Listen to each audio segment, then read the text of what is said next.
চলুন অজানাকে জানি জানি একটি পাখির ভেতরে লুকিয়ে থাকা প্রাণ, এক ঝাঁক পাথর হয়ে যাওয়া মানুষ আর এক ছেলের দুঃসাহসিক অভিযান। আপনি তৈরি তো? কারণ আজকের গল্প আপনার হৃদয়ে কাঁপন তুলবেই। এই গল্পটি একজন মানুষ এবং তার ৩ কন্যাকে ঘিরে। তার স্ত্রী কয়েক বছর আগে ইন্তেকাল করেছিলেন। তার ৩টি কন্যা খুবই সুন্দরী ছিল, তবে তাদের মধ্যে সবচেয়ে ছোট মেয়েটি ছিল সবচেয়ে বেশি বুদ্ধিমান। তার নাম ছিল জয়নব। লোকটির নাম করমদিন। এই করমদিন তার ৩ কন্যাকে খুবই ভালোবাসতেন। তিনি কখনো তার কন্যাদের মায়ের অভাব অনুভব করতে দেননি। তিনি তাদের সকল ইচ্ছা পূরণ করার চেষ্টা করতেন। কন্যারাও ছিল বাবার প্রতি অনুগত এবং নম্র। এখন করমদিনের কন্যারা বেশ বড় হয়ে গেছে এবং তারা নিজেরাই বাবার জন্য রান্না করতে শুরু করেছে। যখন করমদিন কাজে বাইরে যেতেন, তখন তার কন্যারা তার জন্য রান্না করে বাবার সাথে খাবার দিয়ে দিত। সেই গ্রামে একজন বিধবা নারীও বাস করত, যার একটি মেয়ে ছিল। সেই বিধবার অভ্যেস ছিল সে প্রতিটি বাড়িতে কিছু না কিছু চাওয়ার জন্য যেত। যখন করমদিনের কন্যারা বাবার জন্য রান্না করত, তখন সেই নারী প্রায়ই ঠিক তাদের বাড়িতে আগুন চাইতে আসত। কিন্তু করমদিনের সবচেয়ে ছোট মেয়ে জয়নাব, সে ওই বিধবা নারীকে একদমই পছন্দ করত না। যখনই সেই নারী তাদের বাড়িতে আসত, জয়নাব তার বড় বোনদের বলতো, এই নারী আমাদের এখানে কেন আসে? সে একদমই ভালো না। বড় 2 বোন জয়নবকে বোঝাতো, দেখো সে একজন বিধবা এবং গরিব। যদি আমাদের বাড়ি থেকে আগুন নিয়ে যায় এবং এতে তার উপকার হয়, তাতে তোমার কি ক্ষতি? জয়নব তার বোনদের কথা শুনে চুপ হয়ে যেত, কিন্তু বলতো, আমার ওনাকে একদমই ভালো লাগে না। দেখো, একদিন না একদিন এই নারী আমাদের সবার জন্য বিপদ ডেকে আনবে। এই ঘটনাগুলো এভাবেই চলতে থাকলো। সেই নারী প্রতিদিন তাদের বাড়ি থেকে আগুন নিতে আসতো এবং সুযোগ পেলে করমদিনের খাবারে ছাই মিশিয়ে দিত।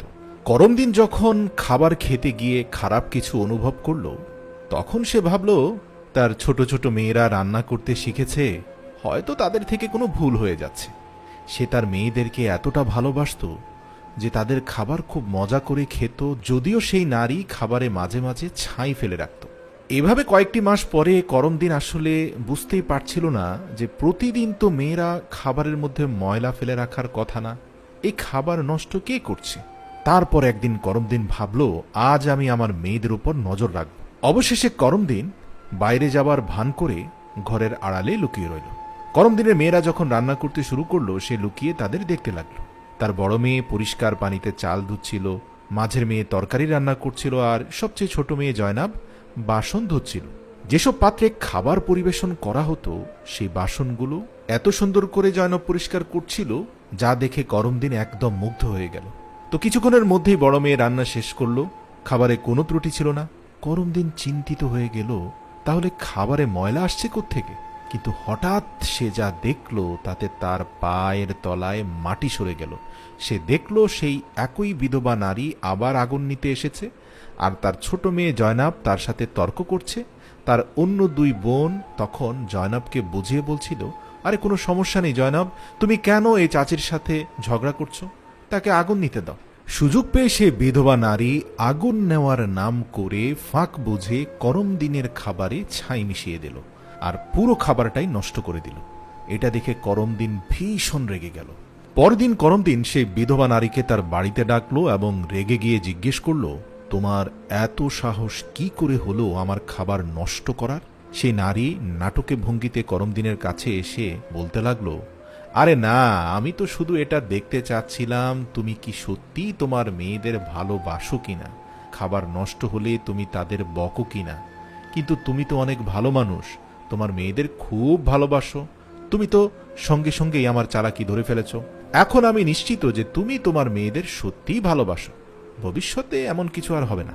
করমদিন তার কথা এবং নাটকে আচরণে বিশ্বাস করে ফেলল, কারণ সে বিধবা নারী ছিল খুবই সুন্দরী। করমদিন তার ব্যবহারে মুগ্ধ হয়ে কিছু না বলে তাকে বিয়ে করার সিদ্ধান্ত নিয়ে ফেলল। কিছুদিনের মধ্যে করমদিন তার কন্যাদের অনুমতি না নিয়ে সে বিধবা মহিলাকে বিয়ে করে নিজের ঘরে নিয়ে আসে। বিয়ের কয়েকদিন পরেই সেই বিধবা নারী করমদিনের 3 কন্যার প্রতি ঘৃণা করতে শুরু করে। সে চাইতো যে কোনোভাবে করমদিনের কন্যারা এই বাড়ি ছেড়ে চলে যাক। সে তার কন্যাকে নিয়ে করমদিনের সংসার করত।